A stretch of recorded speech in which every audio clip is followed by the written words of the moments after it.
Students, welcome to our online classes. बेटा आज हम स्टडी करें करंट इलेक्ट्रिसिटी में cell is a device which is use to convert chemical energy into electrical energy. और cell से related कुछ terms और सेल्स का कॉम्बिनेशन आज के लेक्चर में हम स्टडी करेंगे। तो सेल की डेफिनेशन लिख लीजिए बेटा। An electric cell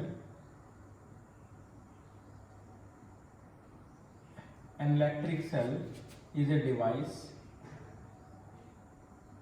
An electric cell is a device used to generate electricity.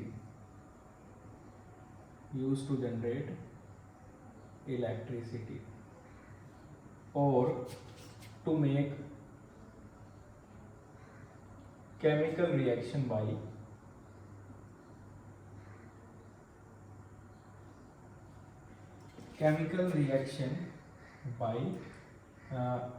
applying electricity. Or cell is a device which is used to convert chemical energy into electrical energy. बेटा cell के अंदर दो चीजें होती हैं, first is electrode और second is electrolyte. तो cell का जो सिंबल है वो ये है, यहां भी मैंने बनाया हुआ, ये है बेटा सेल का सिंबल। ये जो लॉन्गर साइड है ये पॉजिटिव है होगी बेटा, और ये जो शॉर्टर साइड है नेगेटिव है। In other word cell is a device which is used to provide potential difference in a circuit. तो बेटा सेल पोटेंशियल डिफरेंस प्रोवाइड करता है, और सेल से रिलेटेड तीन टर्म हम स्टडी करेंगे। फर्स्ट जो टर्म होगी हमारे पास वो होगी EMF, जिसका पूरा नाम है electromotive force, and second is terminal potential difference, और थर्ड टर्म है बेटा इंटरनल रेजिस्टेंस। EMF को E से डिनोट करेंगे, टर्मिनल पोटेंशियल डिफरेंस को V से डिनोट करेंगे, और इंटरनल रेजिस्टेंस को स्मॉल r से डिनोट करेंगे। तो ये तीनों टर्म जो है वो सेल से ही रिलेटेड है। सेल जो है उसका जो मैक्सिमम जो EMF है वो E है। जब भी आप कोई पेंसिल सेल मार्केट से खरीदते हैं तो उस पर बेटा पोटेंशियल की एक वैल्यू लिखी होती है, और अक्सर जो पेंसिल सेल पर लिखी मिलेगी बेटा वो 1.5 वोल्ट है। वो 1.5 वोल्ट मैक्सिमम पोटेंशियल डिफरेंस होता है सेल का, उसे हम EMF बोलते हैं। तो EMF की डेफिनेशन क्या हो जाएगी बेटा?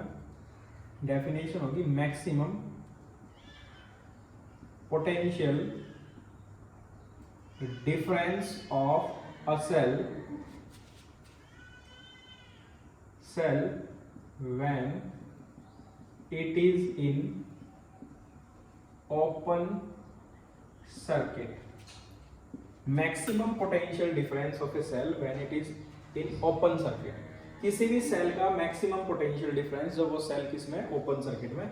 Second is terminal potential difference. First था EMF। टर्मिनल पोटेंशियल डिफरेंस है बेटा कि potential difference of a cell when it is in closed circuit. तो टर्मिनल पोटेंशियल डिफरेंस भी पोटेंशियल डिफरेंस है और EMF भी पोटेंशियल डिफरेंस है। तो दोनों की जो यूनिट होगी ना बेटा वो होगी वोल्ट। यूनिट क्या होगी बेटा दोनों की? वोल्ट। एंड इंटरनल रेजिस्टेंस क्या है? इंटरनल रेजिस्टेंस है बेटा the opposition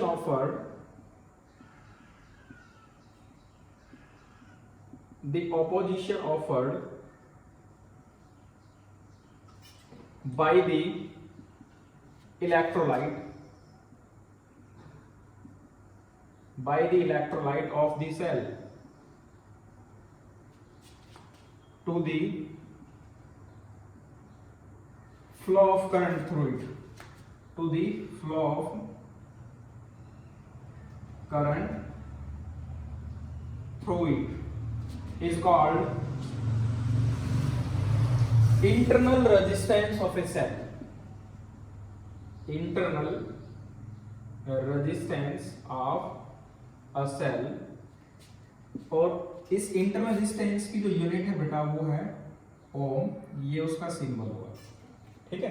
तो ये जो टर्म है बेटा, ये टर्म है रिलेटेड सेल से। सेल में फर्स्ट टर्म होती है बेटा EMF, that is maximum potential difference of a cell when cell is in open circuit. Open circuit, close circuit आपने 10th स्टैंडर्ड में पढ़ रखे बेटा। Second is terminal potential difference. Terminal potential difference is that potential difference of a cell when it is in close circuit. And third is internal resistance. तो बेटा ये EMF जो है वो मैक्सिमम होता है और टर्मिनल पोटेंशियल डिफरेंस की वैल्यू कम होती है इस ईएमएफ से, सिर्फ एक केस को छोड़कर, वो मैं अभी आगे बताऊंगा बेटा। तो ये तीन टर्म आप अच्छे से ध्यान कर लें। फर्स्ट है ईएमएफ, ये मैक्सिमम पोटेंशियल डिफरेंस होता है किसी सेल का, और सेकंड है टर्मिनल पोटेंशियल डिफरेंस, ये है पोटेंशियल डिफरेंस सेल का, ये क्लोज सर्किट में होगा बेटा। और इंटरनल रेजिस्टेंस है opposition offered by the electrolyte to the flow of current, to the flow of electric current through it, called internal resistance of a cell. अब कुछ factors हैं जो इस इंटरनल रेजिस्टेंस को अफेक्ट करेंगे। First factor nature of electrode, यानी कि nature of electrode यानी कि, और जो कंडक्टिविटी है बेटा इलेक्ट्रोलाइट की, उस पर भी डिपेंड करता है, कंडक्टिविटी का रिवर्स होगा। तो आप कह सकते हैं कि इंटरनल रेजिस्टेंस को नेचर ऑफ इलेक्ट्रोड भी अफेक्ट करता है, नेचर ऑफ इलेक्ट्रोलाइट भी अफेक्ट करता है बेटा, और टेम्परेचर भी इसे अफेक्ट करता है, ठीक है। ये हम बाद में स्टडी करेंगे कि कौन कौन से फैक्टर्स हैं जिससे इंटरनल रेजिस्टेंस अफेक्ट होता है, कुछ मैंने यहाँ बताया। अब इन तीनों टर्म को देखिए बेटा, इनमें रिलेशन ड्राइव करेंगे ईएमएफ में, टर्मिनल में और इंटरनल रेजिस्टेंस में। फैक्टर्स में लिखवाऊंगा बेटा।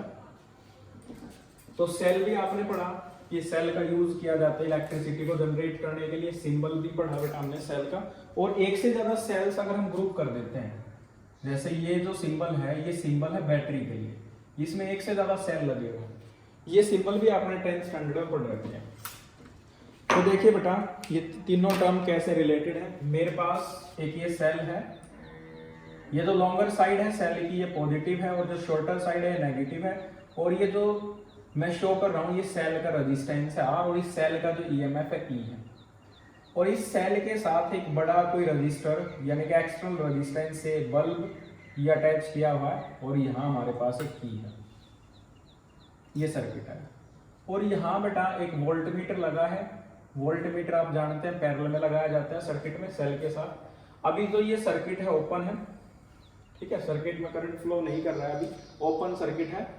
और जैसे आप इस सर्किट को क्लोज करेंगे तो ये सेल इस रेजिस्टेंस को, जिसे हम कैपिटल आर बोल रहे हैं, इसको करंट सप्लाई करेगा आई। तो सर्किट आपको समझ आएगी। और बेटा हमने एक सेल लिया जिसका ईएमएफ ई है, और the internal resistance of the given cell is R ohm, and इस सेल के साथ आपने एक एक्सटर्नल रेजिस्टेंस जो आर है यानी कि कोई बल्ब है वो अटैच किया है इस सेल से, जिसे हम ग्लो कराना चाह रहे हैं। तो जो जब ये सेल सर्किट हम क्लोज करते हैं तो करंट की सप्लाई मिलती है बेटा इसे आई।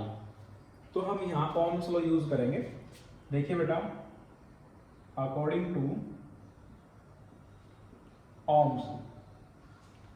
ओम्स लॉ में आपने पढ़ा था बेटा कि total current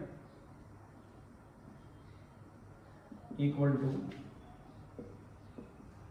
total EMF divided by total resistance. Let I be the current flowing through the circuit, then total EMF or maximum EMF is E, and total resistance, the resistance of the cell and the external resistance both are in series, so the total resistance becomes R plus R, that is equation first. If we multiply, if we use cross multiplication, then we have I R plus small r equal to E, then I R plus I small R equal to V. I R current into resistance, ये हमने Ohm's law में पढ़ा है, the product of current and resistance is potential. और ये are ये register है और इसको आई करंट मिल रहा है, तो इस रजिस्टर को जितना करंट जितना पोटेंशियल मिलेगा उस पोटेंशियल को हम बोलते हैं टर्मिनल पोटेंशियल डिफरेंस। तो इस आई आर को हम यूज कर लेंगे वी से। सो वी नेक्स्ट इक्वेशन में यहाँ लिख रहा हूँ कि V plus I small R equal to E. यहां से बेटा आप क्या कीजिए बेटा, ये जो E माइनस वी हम लिख सकते हैं I R, E minus V equal to R. तो ये जो इक्वेशन आई हमारे पास, इक्वेशन नंबर 2, इस सेकंड इक्वेशन से पता लग रहा है कि E जो है which is greater than V, यानी कि EMF of the cell is greater than its terminal potential difference always. But सिर्फ एक केस ऐसा है बेटा जहां पर EMF की जो वैल्यू होती है सेल की वो कम होती है और जो टर्मिनल पोटेंशियल डिफरेंस है किसी सेल का वो ज्यादा होता है। वो कब होगा बेटा, जब सेल कहाँ लगाओ, चार्जिंग में लगाओ। तो चार्जिंग में लगा तो सेल धीरे धीरे चार्ज हो रहा है, इट मीन्स उसका पोटेंशियल राइज कर रहा है। और सेल कहाँ है, क्लोज सर्किट में। जब सेल को हमने बाहर निकाला था चार्जिंग के लिए, रिचार्जेबल सेल होते हैं बेटा जिसे हम दोबारा से चार्ज कर सकते हैं चार्जर में अरेंज करके, फोटोग्राफर अक्सर यूज करते हैं। तो सेल है जो डिस्चार्ज होने के बाद उसका जो पोटेंशियल है कम होगा, और जब हम उसे चार्जर के अंदर लगाएंगे धीरे धीरे उसका पोटेंशियल इंक्रीज करेगा। बट सेल तो सर्किट में है और सर्किट क्लोज है, तभी वो चार्ज हो पा रहा है। तो जो क्लोज सर्किट में पोटेंशियल होता है उसको हम कहते हैं टर्मिनल पोटेंशियल डिफरेंस। वो अब पहले से ज्यादा है। जब हमने सेल को बाहर निकाला था, जब सेल ओपन सर्किट में था, उसका पोटेंशियल कम था। तो चार्जिंग के केस में क्या होगा कि टर्मिनल पोटेंशियल डिफरेंस ज्यादा होगा और EMF की वैल्यू कम होगी। अदरवाइज जितने भी केसेस है सभी में EMF सेल का ज्यादा होता है, इससे टर्मिनल पोटेंशियल डिफरेंस से। इस रिलेशन को हम थोड़ा आगे और बढ़ा सकते हैं। ये तीनों टर्म हमने पढ़ लिए बेटा, अच्छे से इनको डिफाइन भी कर लिया है। तो देखिए बेटा इस रिलेशन को हम आगे कैसे लिखेंगे, E minus V equal to IR। R को इधर रखिए बेटा, I से डिवाइड कर दीजिए, E minus V over I equal to small r।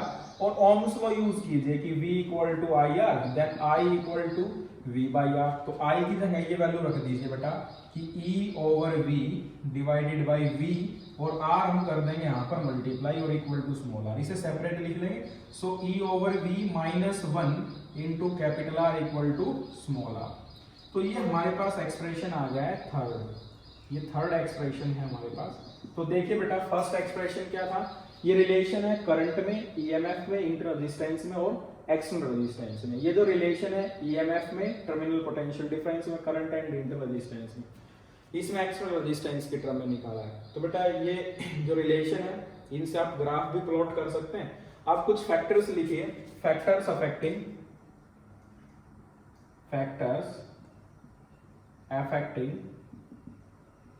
internal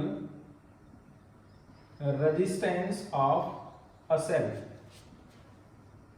factors affecting internal resistance of a cell. First factor is nature of electrolyte, nature of electrolyte।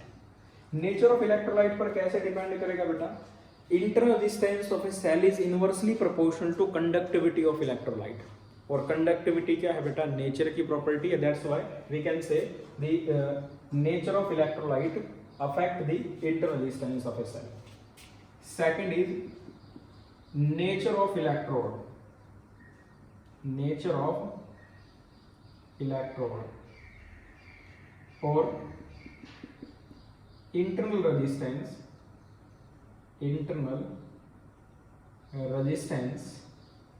is inversely proportional to common area of electrode dipping in the electrolyte।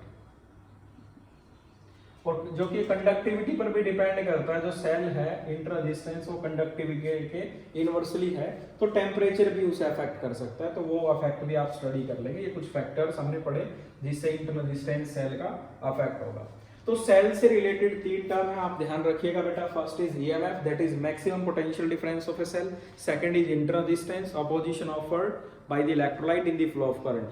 And third is terminal potential difference. ये जो cell है इस resistance को कितना potential देगा, ये कुछ जो सेल का इंटर रेजिस्टेंस है कुछ वोल्टेज इसके अक्रॉस भी ड्रॉप होती है, और जो वोल्टेज बच जाती है वो इस रजिस्टर को मिलती है। तो इस रजिस्टर को मिलने वाली क्लोज सर्किट में वोल्टेज को हम कहते हैं टर्मिनल पोटेंशियल डिफरेंस। और ये सेल मैक्सिमम कितना पोटेंशियल सप्लाई कर सकता है, दैट इज EMF। तो अगर ये सेल ओपन है और वोल्टमीटर से अगर आप इस सेल की रीडिंग देखेंगे तो ये वोल्टमीटर जो रीडिंग शो करेगा that is EMF if cell is in open circuit. जैसे भी सर्किट को क्लोज करेंगे अभी आप इस सेल की जो रीडिंग देखेंगे that is terminal potential difference. ठीक है, तो बेटा इसके बाद आता है कॉम्बिनेशन ऑफ सेल्स, लेकिन कॉम्बिनेशन स्टडी करने से पहले मैं आपको कराऊंगा किरचॉफ्स लॉज, क्योंकि हम कॉम्बिनेशन को by the use of Kirchhoff's laws ही एक्सप्लेन करने वाले हैं। तो किरचॉफ्स लॉज क्या है? इलेक्ट्रिक मेजरमेंट में हम स्टडी करेंगे किरचॉफ्स लॉज। देखिए बेटा,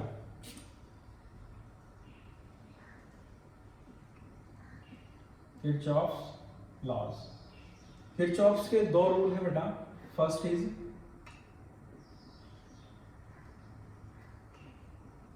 किरचॉफ्स फर्स्ट लॉ, इसका जो दूसरा नाम है वो है current law,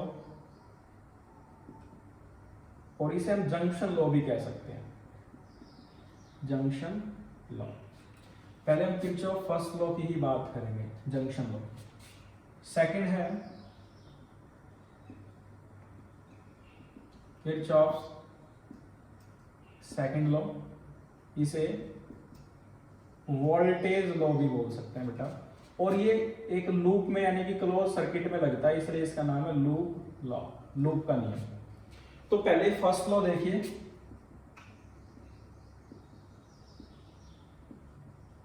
Kirchhoff's first law, ये देखिए बेटा, according to Kirchhoff first law, according to Kirchhoff's first law, total current at a junction is zero. Total current at a junction is zero, mathematically summation of I equal to zero. Junction का meaning होता है बेटा जो, कि total current at a junction is equal to क्या होगा बेटा? Zero होगा। ये किरचॉफ्स फर्स्ट लॉ है, और मैथमेटिकली हम इसे लिख सकते हैं कि summation of I equal to zero. जैसे कि बेटा यहां देखिए, ये कोई जंक्शन है, इस जंक्शन पर दो करंट यहां आ रहे हैं, ये फर्स्ट करंट है I1 और ये सेकंड करंट है I2, और थर्ड करंट इसमें से बाहर जा रहा है I3। ये जो जंक्शन है ये वाला, इस जंक्शन का नाम लिखा हूं ए जंक्शन। इस ए जंक्शन पर जो टोटल करंट होगा वो जीरो होगा। अब हम साइन कन्वेंशन क्या यूज करेंगे? साइन कन्वेंशन ये यूज करेंगे, जो करंट आ रहे हैं उनको लिए हम प्लस यूज करेंगे और जा रहे हैं उनके लिए माइनस यूज करेंगे। तो I1 करंट इस जंक्शन पर आ रहा है, that's why we use plus I1, और I2 करंट भी इस जंक्शन पर आ रहा है बेटा, कमी है तो हम लिखेंगे उसके लिए प्लस I2, और जो करंट इससे एग्जिट यानी कि लीव कर रहा है, बाहर जा रहा है, उसके लिए हम यूज करेंगे minus, that is I3 equal to zero. तो हमने इसी मैथमेटिकली फॉर्म को यूज किया है, plus I1 plus I2 equal minus I3 equal to zero.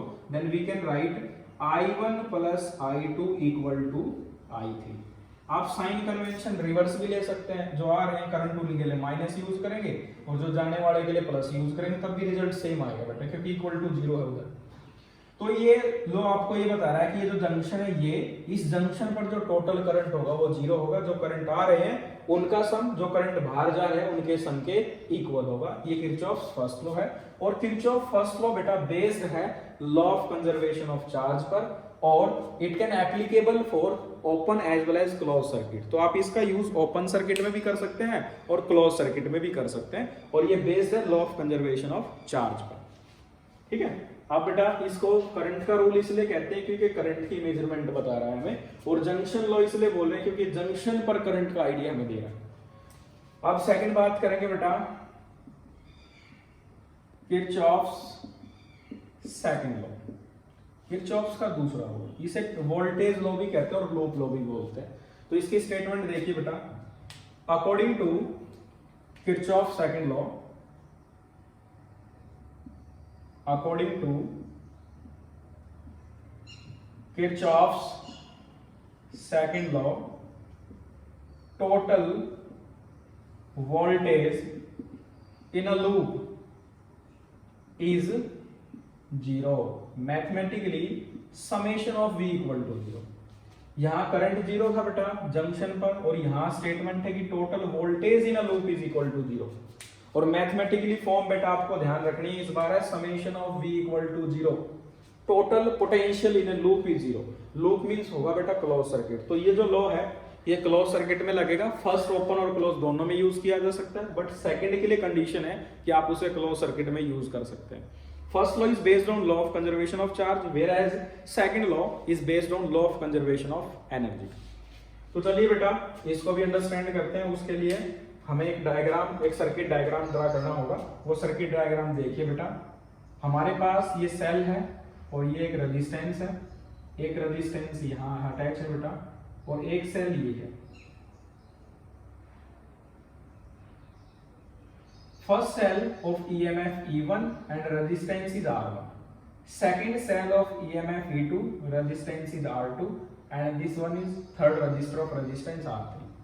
ये सेल करंट सप्लाई कर रहा है बेटा I1, और यहां से हमने यूज किया कि करंट हमें मिलेगा I2, और यहाँ इस जंक्शन से करंट इधर जा रहा है I3, ये करंट होगा बेटा I3, यहाँ करंट होगा I1 और यहाँ करंट मिलेगा I2। अब इस जंक्शन के नाम लिख दीजिए बेटा, सॉरी सर्किट के नाम, A junction, B junction, C, this one is D, here is E and F।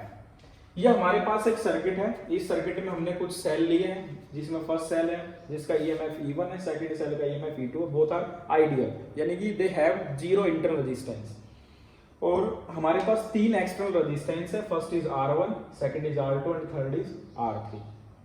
तो किरचॉफ सेकंड लॉ एप्लीकेबल है लूप में, और लूप में जो टोटल वोल्टेज होगी वो जीरो होगी। और हमारे पास एक, दो और ये कंप्लीट तीन लूप है बेटा, तो मैं बाय वन आपको लूप लेके सोल्व करके बताऊंगा।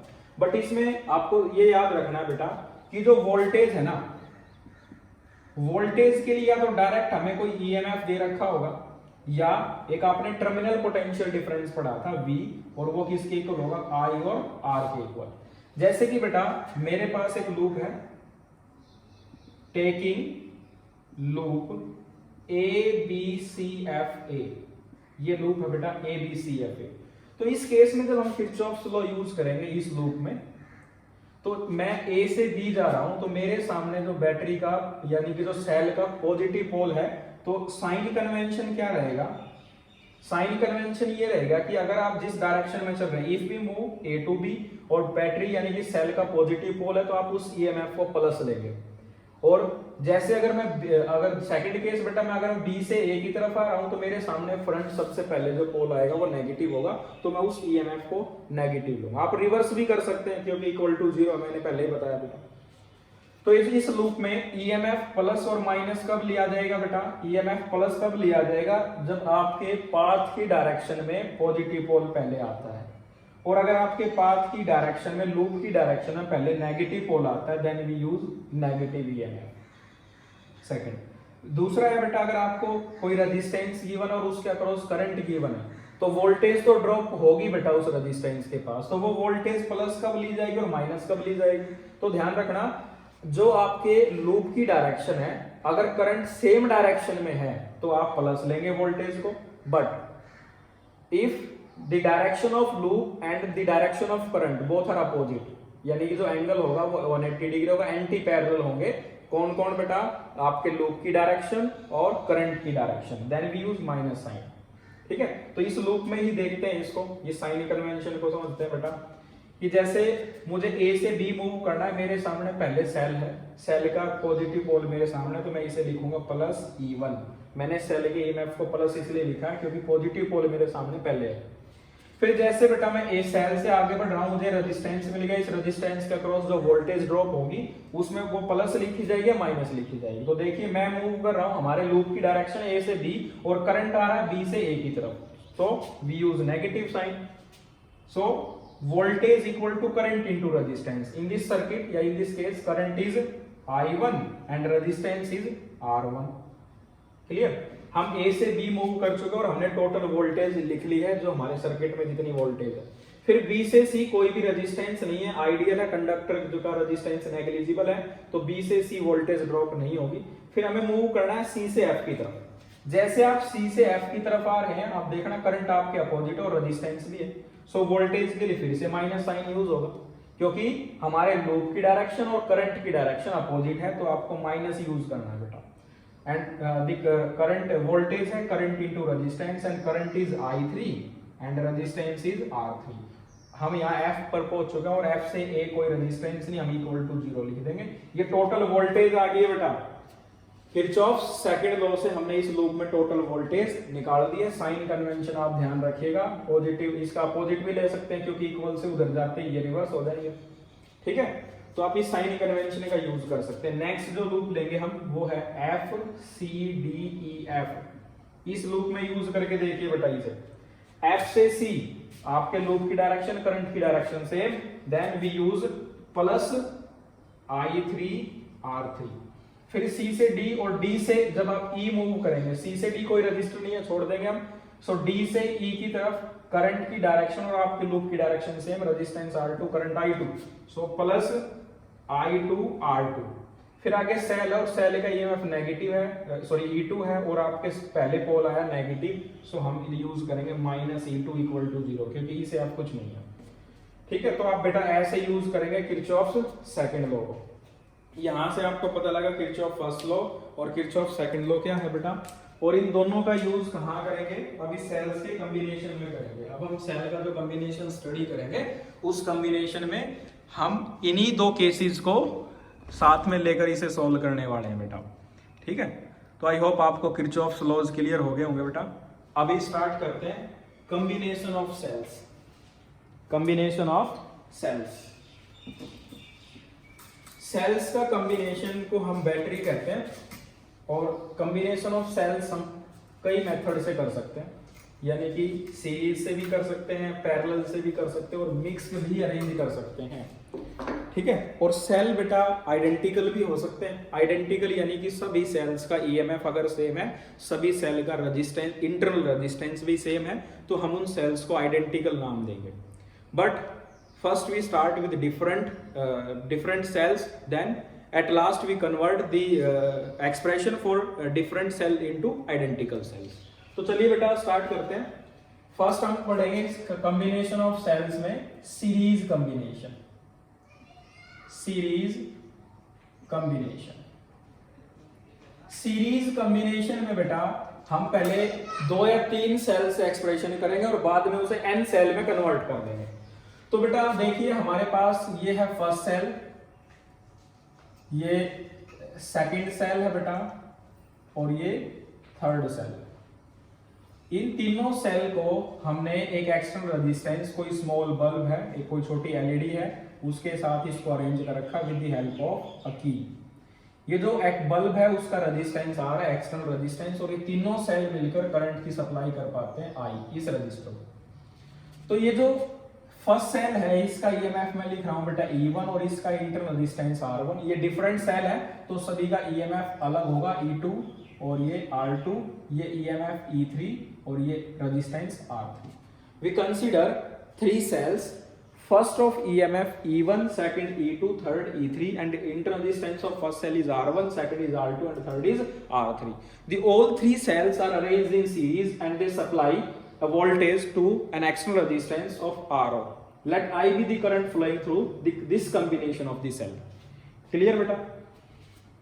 अब हम क्या कर रहे हैं कि अब इन तीनों सेल की बजाय मैं एक सेल अलग से ले रहा हूं। ये जो सेल है इसका जो EMF है वो E इक्विवेलेंट है और ये जो रेजिस्टेंस है इसका इंटरनल, उसका नाम R इक्विवेलेंट मैंने रखा है और इसके साथ भी मैंने यही रेजिस्टेंस अप्लाई किया है, यानी कि वही सेम एलईडी मैंने इसके साथ अरेंज किया जो मैंने यहाँ अरेंज की थी बेटा, इसका रेजिस्टेंस भी सेम है और ये जो सेल है ये भी सेम करंट सप्लाई कर पा रहा है। तो बेटा अगर रेजिस्टेंस भी आपने सेम रखा है और करंट भी सेम फ्लो हो रहा है तो ये जो कॉम्बिनेशन है वो इस सेल के डेफिनेटली इक्वल होगा। 101% बेटा, 100 भी नहीं 101% एग्जैक्टली इक्वल मिलेगा ये पूरा कॉम्बिनेशन सेल का इसके, क्योंकि रेजिस्टेंस भी आपका सेम और करंट की सप्लाई भी सेम है। तो अब आपका जो ये सर्किट है, इस सर्किट में आप किरचॉफ्स लॉज यूज कीजिएगा बेटा, किरचॉफ सेकंड लॉ। तो मैं सर्किट को क्लोज करता हूं, इस सर्किट का नाम लिख लेते हैं बेटा ABCD। तो हम लूप लेकर किरचॉफ्स लॉज से ही इसको सॉल्व करेंगे। देखिए बेटा, using Kirchhoff's voltage law in loop ABCDA। ABCDA, ये हमारा लूप है। तो देखिए बेटा कैसे यूज करेंगे। अगर हम A से मूव कर रहे हैं, यहाँ जो है करंट जो इस रजिस्टर को I मिलेगा, तो यहाँ से भी करंट I ही सप्लाई होगा, करंट I ही वैल्यू होगी। इक्वेशन देखिए बेटा, A से जब आप B की तरफ मूव कर रहे हैं, आपके सामने रेजिस्टेंस और करंट भी है और सेम डायरेक्शन में आप चल रहे हैं जिस डायरेक्शन में करंट चल रहा है। Then we use plus I R3 और पोल है नेगेटिव, तो आप लिखेंगे -E3। और ये फिर आगे रेजिस्टेंस और करंट सीरीज में सेम रहता है बेटा, I ही करंट रहेगा हर जगह पर, तो हम लिखेंगे plus I R2 -E2 plus I R1 -E1 equal to 0। आप देख सकते हैं किरचॉफ्स लॉ मैंने अभी यूज किया था कि अगर हम करंट की डायरेक्शन में और लूप की डायरेक्शन भी सेम है, तो करंट और रेजिस्टेंस यानी कि जो वोल्टेज होगी उसको हम लिखेंगे प्लस। और पॉजिटिव पोल हमारे सामने पहले है, तो इसलिए हमने माइनस यूज किया है। फिर आगे भी करंट और रेजिस्टेंस सेम डायरेक्शन में करंट फ्लो हो रहा है, तो ये जो वोल्टेज होगी इसे प्लस लिया जाएगा। सेल नेगेटिव है, नेगेटिव ईएमएफ आएगा बेटा। फिर वोल्टेज प्लस होगी, ईएमएफ नेगेटिव होगा। और आगे एक करंट और भी है बेटा, I और R रेजिस्टेंस, तो और हम सेम डायरेक्शन में, लूप भी हमारा सेम और करंट की डायरेक्शन भी सेम है। Then we use plus I R equal to 0। आपको करना है क्या है कि नेगेटिव टर्म दूसरी तरफ लेके जानी है स्टेप में, तो हम लिखेंगे यहाँ पर I R1 plus I R2 plus I R3 plus I small r, sorry I into capital R, और इक्वल टू लिखा जाएगा E1 E2 प्लस E3। यहां से हम I कॉमन निकाल लेंगे, तो यहां से रिजल्ट होगा कि R1 plus R2 plus R3 plus R equal to E1 plus E2 plus E3। और हमें रिजल्ट चाहिए करंट के लिए, so I equal to E1 plus E2 plus E3 divided by capital R plus R1 plus R2 plus R3, ऐसे लिखिए।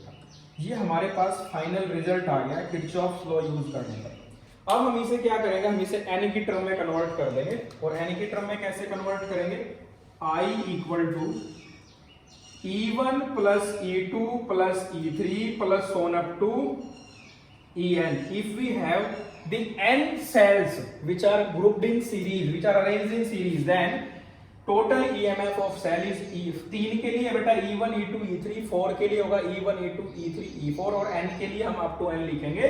और यहाँ लिखेंगे इसे capital R plus R1 plus R2 plus R3 for n number of cells is plus Rn। ये हमारे पास expression आ गया n सेल्स की टर्म में। मेन एक्सप्रेशन हमने निकाला, उसको n की टर्म में कन्वर्ट कर दिया। अब यहां से देख लीजिए बेटा, यहां इस केस में अगर हम यूज करते हैं using Ohm's law, if we use Ohm's law, then total current equal to total EMF, that is E equivalent, over total resistance is R plus R equivalent। this equation is, इस equation को हम first mark कर लेंगे और इस equation को हम second mark करेंगे बेटा। तो अब अगर आप फर्स्ट और सेकंड को दोनों को कंपेयर कर रहे हैं, तो E इक्विवेलेंट इक्वल टू होगा E1 plus E2 plus E3 plus so on up to En, and R equivalent होगा बेटा R1 plus R2 plus R3 plus so on up to Rn। तो ये इक्विवेलेंट का फॉर्मूला होगा, ये R इक्विवेलेंट का formula है। If the given cell are identical, अगर ये सभी सेल्स आइडेंटिकल हो जाएं, यानी कि E1 equal to E2 equal to E3 equal to E, सभी सेल्स एक जैसे हो जाएं, ये n सेल एक जैसे हैं, 2 सेल है तो E प्लस ही हम लिखेंगे 2E। सो n सेल के लिए हम इस एक्सप्रेशन को लिख देंगे बेटा, इफ, मैं यहाँ केस भी मेंशन कर देता हूं, if the cells are identical cell, for identical cells I equal to E plus E plus E up to n, so total EMF is n times of E। the resistance of the external resistance of the circuit is R, and R plus R up to n is plus Rn। this is required expression for series combination of cells for identical cells। if the given cells or n number of cells have identical values of EMF and interresistance, so the expression becomes this. Clear बेटा? एक चीज और ध्यान देने की बेटा, ये जो सेल लगा है सर्किट में, अगर ये सेल ऐसे लगाने की बजाय इस सेल को ऐसे रिवर्स लगा दिया जाए तो बेटा, तो आप देखिएगा जो ये सेल था यहां से आप चले E3 और E3 के बाद E2 यहां पर प्लस होगा। तो अगर ये सेल रिवर्स लगे हैं तो आपको सिर्फ इतना करना है, तो ये जो EMF है उसको आप माइनस ले देंगे। क्लियर बेटा? तो उस सेल को आप रिवर्स कर देंगे। ठीक है, यही आपको ध्यान रखना है, उस सेल को हम रिवर्स कर देंगे। रेजिस्टेंस को प्लस माइनस नहीं करना बेटा, रेजिस्टेंस में कोई चेंज नहीं होगा, हालांकि EMF में चेंज हो जाएगा। मेन जो था बेटा, मेन एक्सप्रेशन हमें इस केस में निकाला था, ये प्लस ये माइनस और ये हमने लिया था E2।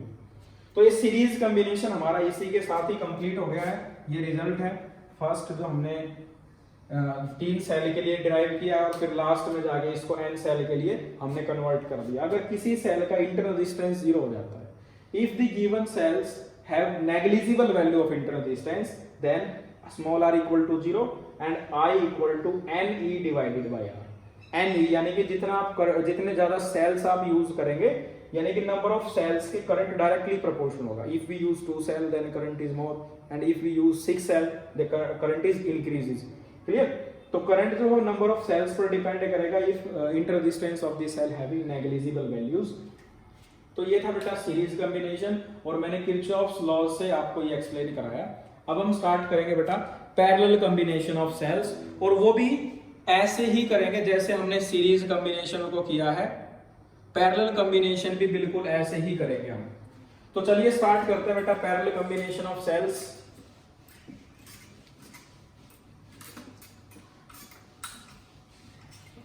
देखिए बेटा, हमारे पास ये 2 सेल हैं। First cell of EMF E1 inter resistance R1, second cell of EMF E2 inter resistance R2, और इन दोनों सेल को पैरेलल में हमने एक एक्सटर्नल रेजिस्टेंस के साथ अरेंज किया है। ये एक्सटर्नल रेजिस्टेंस कोई बल्ब है, R रेजिस्टेंस, और यहाँ से जो करंट फ्लो कर रहा है वो I1 है, और यहाँ करंट I है। तो ये जो करंट होगा ना बेटा, ये होगा I माइनस I1। ये किरचॉफ फर्स्ट लॉ से आप कैलकुलेट कर सकते हैं, that current is I minus I1 and this current is I1, ये I है। तो अब आप इसके लूप का भी नाम लिख सकते हैं बेटा। आप इस लूप का नाम लिखिए बेटा A B C D E, this is F। तो ये पैरेलल कॉम्बिनेशन है। हमने 2 सेल के लिए इस एक्सप्रेशन को डिराइव करेंगे और बाद में फिर इसे n के लिए कन्वर्ट कर देंगे, और फिर एक स्पेशल केस हम पढ़ेंगे आइडेंटिकल सेल्स के लिए। तो देखिए बेटा, हमारे पास जो 2 सेल हैं, दोनों सेल डिफरेंट हैं। First cell of EMF E1, second is E2, inter resistance of first cell is R1 and for second is R2, and we have an external resistance of R1. Let I be the current flow through the external resistance with the help of the 2 cell. And अब बेटा हम एक cell और arrange करेंगे, और ये जो cell है, इस सेल का EMF हम पहले के जैसे लेंगे, जैसे सीरीज में लिया था E इक्विवेलेंट, और इसका रेजिस्टेंस R इक्विवेलेंट, और ये जो सेम रेजिस्टेंस हम लेंगे बेटा, उसको ये जो करंट है उसकी सप्लाई सेम कर पा रहे हैं, कैपिटल R। तो ये जो पैरेलल में 2 सेल हैं और ये जो अकेला सेल है, बोथ आर इक्विवेलेंट है तो बेटा दोनों। तो चलिए यहां यूज करेंगे बेटा पहले, using Kirchhoff's laws in loop ABCDA। इस लूप में यूज कीजिए बेटा। A से आप B मूव करेंगे तो आप करंट की डायरेक्शन में, then we use plus I1 R1, negative pole है तो माइनस E1, और आगे आप करंट की डायरेक्शन में है plus IR equal to 0, plus IR equal to 0। देख लीजिए बेटा, I1 R1 plus E1 plus IR equal to 0। ये हमारे पास किरचॉफ्स लॉ जो हमने वोल्टेज लॉ यूज किया फर्स्ट लूप में, ये रिजल्ट आ गया बेटा हमारे पास। अभी देखिए बेटा, इसका हम यूज करेंगे सेकेंड लूप में, तो रिजल्ट क्या होगा, using Kirchhoff's second law in loop EFCDE, पहले भी सेकंड लॉ यूज किया था हमने, अभी सेकंड लॉ यूज कर रहे हैं। इस इक्वेशन को हम फर्स्ट मार्क कर लेंगे। सेकंड में E से जब आप F चलेंगे तो करंट है बेटा I माइनस I1 और रेजिस्टेंस है R2।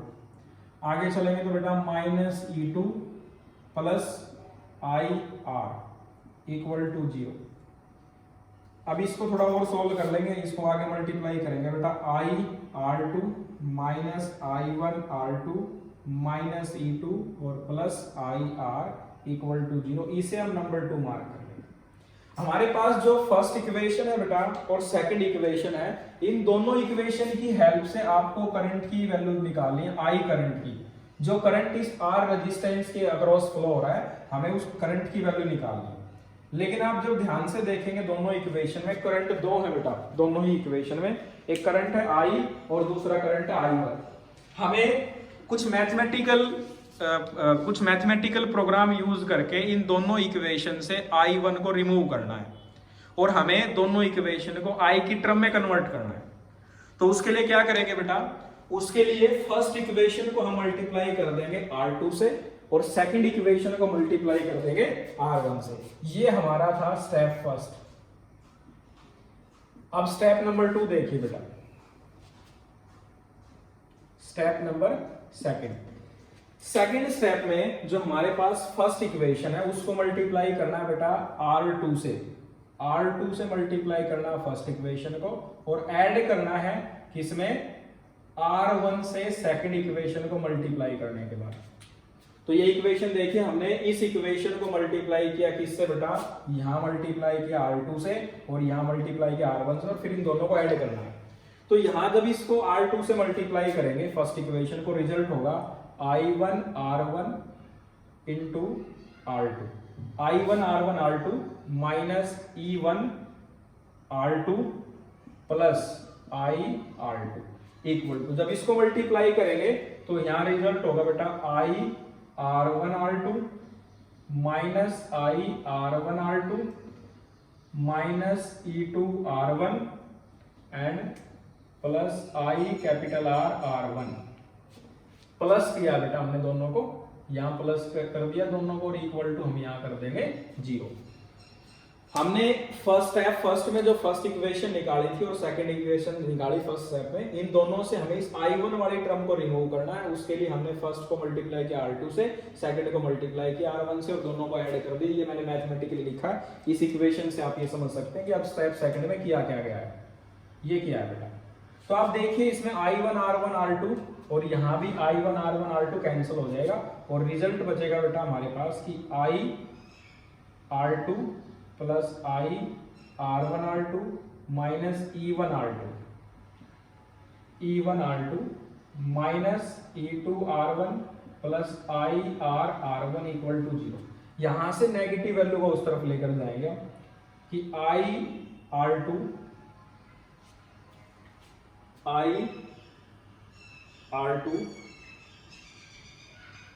इंटू R भी था बेटा, I R2 इंटू R भी होगा। थोड़ी सी मिस्टेक होगी बेटा यहाँ पर, यहाँ कैपिटल R भी है, आप जब मल्टीप्लाई करेंगे तो चेक कर सकते हैं इसमें, यहाँ कैपिटल R हो आएगा साथ में, I कैपिटल R R2। तो देखिए बेटा I capital R R2 plus I R1 R2 plus I capital R R1 equal to E1 R2 plus E1 R1। इस पूरी इक्वेशन में से आप I कॉमन निकाल लीजिए क्योंकि हमें करंट ही निकालना है, that is R2 plus R1 plus R1 R2 equal to E1 R2 plus E1 R1 E2 R1। This will third equation. This will be third equation. तो हम अब करंट की वैल्यू कैलकुलेट कर सकते हैं थर्ड इक्वेशन से। So I equal to E1 R2 plus E2 R1 over R1 plus R2 और plus R1 R2। इसको हम फोर्थ इक्वेशन राइट करते हैं। तो एक बार स्टेप नंबर 2 भी देखिए। स्टेप नंबर 2 हमारा यहाँ खत्म हो गया। अब स्टेप नंबर 3 में आंसर आ जाएगा। स्टेप फर्स्ट में हमने किरचॉफ्स लॉ यूज किया बेटा, लूप लिया ABCDA, ये मैंने पहले ही बताया कैसे यूज करना है। फिर सेकंड लूप लिया हमने ऐसे ही EFCDA, दोनों में ही किरचॉफ्स वोल्टेज लॉ या सेकंड लॉ यूज किया। We obtain two equation first and second. The equation first and second contain two function of current, first is I and second is I1, और हमें result में सिर्फ I चाहिए, इसलिए हमें I1 को रिमूव करना पड़ेगा। तो फर्स्ट इक्वेशन को हमने मल्टीप्लाई किया R2 से और सेकंड इक्वेशन को मल्टीप्लाई किया R1 से, और दोनों इक्वेशन को हमने ऐड किया। We obtain the result, fourth result is I equal to E1 R2 plus E2 R1 over R into R1 plus R2 plus R1 R2। अब इस स्टेप नंबर 3 पर आते हैं बेटा। स्टेप फर्स्ट में रिमूव कर रहा हूं क्योंकि स्टेप फर्स्ट आपको क्लियर हो ही गया है। यहां से अब आप देखिए जो सेकंड इक्वेशन है वैसे ही जैसे हमने पीछे पढ़ा था कि ये कॉम्बिनेशन और ये दोनों इक्विवेलेंट है। ये कॉम्बिनेशन सेल का ये कॉम्बिनेशन और ये अकेला सेल, बोथ आर इक्विवेलेंट। तो अगर ये इक्विवेलेंट है तो यहाँ ओम्स लॉ यूज करेंगे। तो देखिए बेटा, according to Ohm's law I equal to total EMF. Total EMF is E equivalent and total current is capital R plus R equivalent. That is fifth equation. तो ये जो हमने फिफ्थ इक्वेशन डिराइव की है, इस फिफ्थ इक्वेशन से जब हम फोर्थ इक्वेशन को कंपेयर करते हैं तो यहाँ सिर्फ R होना चाहिए, लेकिन R के साथ ये फंक्शन भी है। तो हमें इस फंक्शन को रिमूव करना होगा और हमें सिर्फ यहाँ पर R रखना है। तो उसके लिए करेंगे क्या बेटा, अगर किसी फ्रैक्शन में आप न्यूमरेटर और डिनोमिनेटर को सेम नंबर से डिवाइड करते हैं तो फ्रैक्शन में कोई चेंज नहीं होगा। ये हम मैथमेटिक्स में पहले ही पढ़ चुके हैं। तो हम इस न्यूमरेटर और डिनोमिनेटर को दोनों को R1 R2 से डिवाइड कर देंगे। तो जैसे आप डिवाइड करेंगे, देखिए from equation 4 I as it is रहेगा डिवाइड करने पर भी E1 R2 plus E2 R1 over R1 plus R2 whole divided by R। ये फंक्शन कैंसिल हो जाएगा और यहाँ रिजल्ट होगा R1 R2 over R1 plus R2। ठीक है, जैसे आप अब इस इक्वेशन से हम इसको कंपेयर कर सकते हैं क्योंकि यहाँ पर R की सिंगल वैल्यू, R के साथ कोई वैल्यू नहीं है। तो ये जो रिजल्ट है हमारे पास यहाँ, इस रिजल्ट को हम लिखेंगे E इक्विवेलेंट, और ये जो रिजल्ट है यहाँ पर ये इक्वल होगा बेटा R इक्विवेलेंट के। अब स्टेप नंबर 2 भी मैं रिमूव कर देता हूं। अब आगे देखिएगा बेटा, E इक्वल, पहले R इक्विवेलेंट की बात कर लें, यानी कि इन टोटल रेजिस्टेंस हम कैसे फाइंड आउट कर सकते हैं पैरेलल कॉम्बिनेशन में, दो के केस में। फिर इसे N के लिए भी कन्वर्ट करेंगे। R इक्विवेलेंट इक्वल टू क्या है बेटा, R इक्विवेलेंट है आपके पास R1 R2 over R1 plus R2। We can write this R equivalent equal to 1 by R1 plus 1 by R2। ये और ये एज इट इज है। तो ये R इक्विवेलेंट का फॉर्मूला आ गया बेटा। For n cells, if we have n cells in series, then R equivalent is 1 over R equivalent is 1 by R1 plus 1 by R2 plus 1 by R3 plus on up to 1 by Rn। ये R equivalent का expression आ गया बेटा parallel के case में। ठीक है, अब ऐसे ही E equivalent कैलकुलेट कीजिए बेटा। E equivalent जो यहां से मिलेगा हमें दो सेल के केस में, वो है E1 R2 plus E2 R1 over R1 plus R2। देखिए बेटा, EMF की यूनिट है वोल्ट और रेजिस्टेंस के ओम, प्लस अगेन यूनिट है वोल्ट और ओम, और यहाँ ओम प्लस ओम। आपने 11th स्टैंडर्ड में एक प्रिंसिपल पढ़ा था, principle of dimension of homogeneity, कि those quantity can be added और subtracted from each other which have same unit and same dimension formula. So ohm metre plus ohm metre we obtain ohm metre, sorry ohm volt ohm या plus volt ohm we obtain volt ohm, and divided by ohm plus ohm is ohm, cancel, and result is volt. So this result is equivalent to EMF। ठीक है, तो ये मैंने dimensionally आपको बताया कि ये वोल्ट के इक्वल होगा, इसलिए हमने इसे R इक्विवेलेंट रखा। तो इस न्यूमरेटर और डिनोमिनेटर को भी मैं क्या करता हूँ, R1 R2 से डिवाइड कर देता हूँ। तो देखिए नेक्स्ट मैं क्या करूंगा, E equivalent equal to E1 R2 divided by R1 R2 plus E2R1, या एक बार आप एक स्टेप और बढ़ा लीजिए इसमें कि E1R2 plus E2R1 divided by R1R2 divided by R1 plus R2 divided by R1 into R2। फिर इसे अलग अलग करके लिख लीजिएगा बेटा कि E1R2 divided by R1R2 plus E2R1 divided by R1R2 whole divided by R1 plus R2 divided by R1 into R2। वही किया जो हमने पहले यहां किया था पीछे कि इस फंक्शन को न्यूमरेटर को डिनोमिनेटर को सेम वैल्यू से डिवाइड करेंगे तो फ्रैक्शन में कोई चेंज नहीं होगा। अब बेटा यहां से R2 से आप R2 कैंसिल कर देंगे, R1 से R1 कैंसिल कर देंगे, result is E equivalent equal to E1 over R1 plus E2 over R2 over, ये रिजल्ट होगा बेटा 1 by R1 plus 1 by R2 के इक्वल। अब अगर अपने पास सेल्स अगर n हो जाए तो n सेल्स के केस में आप इसे ऐसे ही प्लस करते चले जाएं, E3 by R3 plus E4 by R4 plus 1 up to En by Rn, और डिवाइड में आप ऐसे ही प्लस करते चले जाएं 1 by R3 plus 1 up to 1 by Rn। तो ये इक्विवेलेंट EMF आ जाएगा n सेल के केस में, वो आप ऐसे फाइंड आउट करेंगे। ठीक है, अब एक स्पेशल केस और देखिए बेटा, वैसे अगर इसको रिवर्स करेंगे तो माइनस कर देंगे हम, EMF में ही माइनस करेंगे, रेजिस्टेंस से माइनस नहीं करेंगे, वो पहले जैसा ही है। अब स्पेशल केस है कि अगर ये सेल्स आइडेंटिकल हो जाए, if the given cells are identical, main expression ये है बेटा दो सेल के केस में अगर ये आइडेंटिकल हो जाए तो पहले R इक्विवेलेंट निकालते हैं। इफ R1 और R2 एग्जैक्टली इक्वल है तो R equivalent equal to R into R square, R plus R 2R, we cancel R into R, result is R by 2। अगर हमारे पास n सेल्स होंगे तो इक्विवेलेंट रेजिस्टेंस होगा R ओवर n। दो cell के लिए रेजिस्टेंस है टोटल सेल का internal R by 2, so n cells के लिए हो जाएगा बेटा R by n। ऐसे ही इक्विवेलेंट EMF निकालेंगे तो E इक्विवेलेंट होगा E by R plus E by R, दो सेल के लिए मैं लिख रहा हूं, over 1 by R plus 1 by R, दो सेल के लिए सोल्व करेंगे, ये रिजल्ट होगा बेटा 2 E बाई आर और डिवाइडेड बाई 2 बाई आर। तो R से R कैंसिल कर देंगे, 2 से 2 कैंसिल कर देंगे, तो EMF होगा E के इक्वल। दो सेल के लिए रिजल्ट E है, 3 सेल के लिए भी E है, आप करके देख सकते हैं, 4 सेल के लिए भी E रहेगा और n सेल के लिए भी E रहेगा।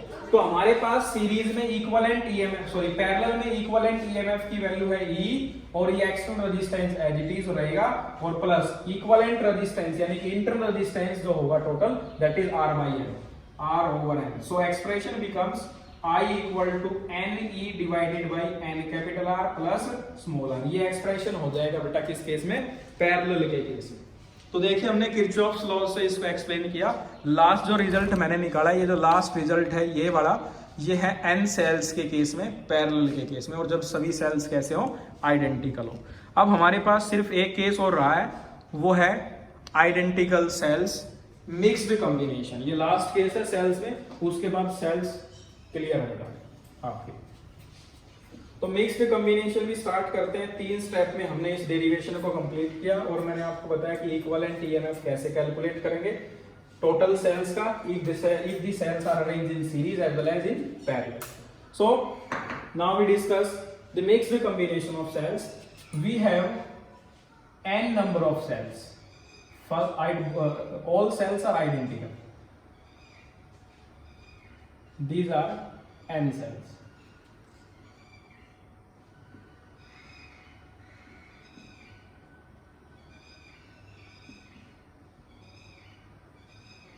and here is M rows।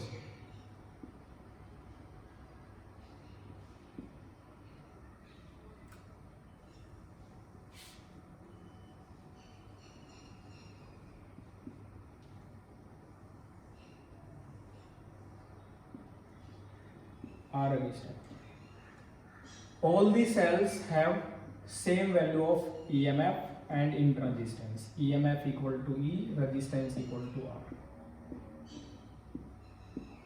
ठीक है, देखिए बेटा, we have n number of cells arranged in one row and m rows m rows contain n number of cells।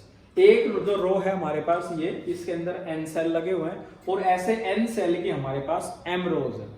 तो बेटा ये जो एक सिंगल रोज है और हम यहाँ जूम करें कि करंट यहाँ से सप्लाई हो रहा है I, तो हमें टोटल करंट ही कैलकुलेट करना है। और टोटल करंट के लिए फॉर्मूला जो होगा, total current equal to total voltage और डिवाइडेड बाय टोटल रेजिस्टेंस, ये फॉर्मूला है। तो टोटल वोल्टेज देखिए, सीरीज में वोल्टेज ऐड करते हैं तो EMF E plus E 2E, n cell है तो जो ईएमएफ होगा वो NE रहेगा।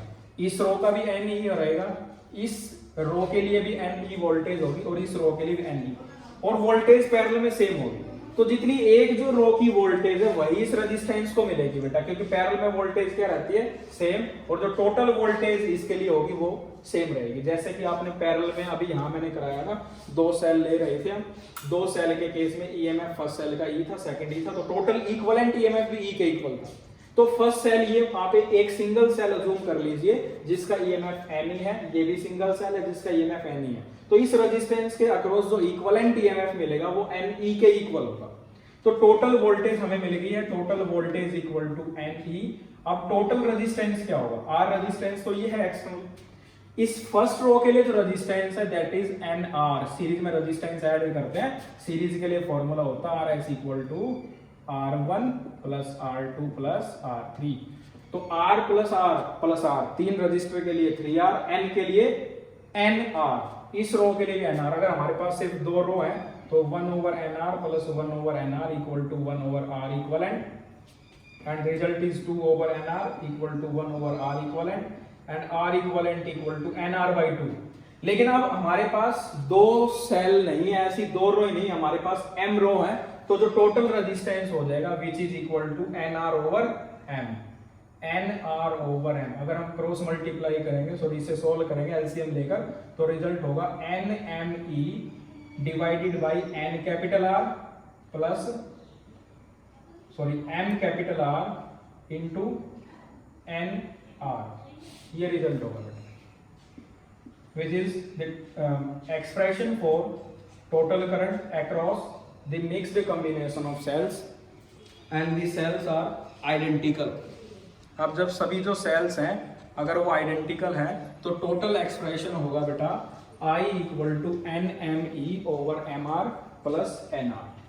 अब हम इसमें एक केस और पढ़ेंगे, उससे पहले एक बार देखिए हमारे पास ये जो रो है इसके अंदर n सेल है, एक सेल का EMF E और रेजिस्टेंस R है, दो सेल अगर है तो EMF होता है 2E, सो n सेल के लिए EMF आ जाएगा NE। सीरीज में है तो रेजिस्टेंस ऐड होगा, n सेल है तो टोटल रेजिस्टेंस आ जाएगा NR, ठीक है। अब ऐसी हमारे पास M रो है, तो आप जानते हैं सभी जो सेल है, एक रो को आप एक सेल अज्यूम करेंगे तो एक सेल का जो EMF है वही इसके अक्रॉस होगा और उसे हम इक्विवेलेंट EMF कहेंगे, तो इक्विवेलेंट EMF है NE। ये रेजिस्टेंस R प्लस में जितने भी सेल्स लगे हमने सभी का रेजिस्टेंस निकाल दिया, NR ओवर M के इक्वल। क्लियर बेटा। अब एक इसका स्पेशल केस वो है मैक्सिमम करंट कंडीशन।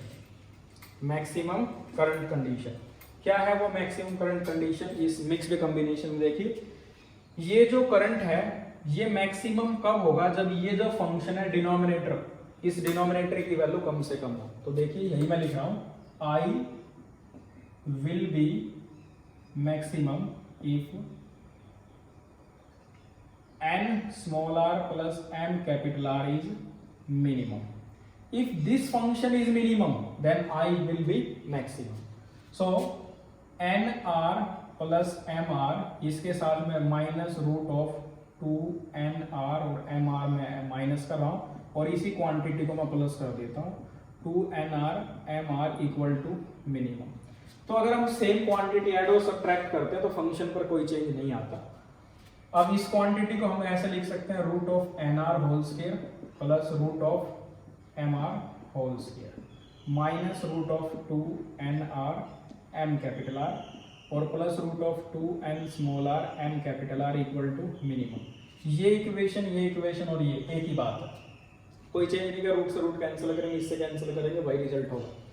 अब ये जो फंक्शन है यहाँ से यहाँ तक, इसे आप इस पूरे क्वांटिटी को आप अगर a अज्यूम कर लें, इस क्वांटिटी को b अज्यूम कर लें, तो यहाँ से यहाँ तक ये जो पूरा जो फॉर्मूला होगा वो a square plus b square -2ab के इक्वल होगा। So a square plus b square minus 2ab can be written as a minus b whole square, a minus b whole square और plus this quantity as it is.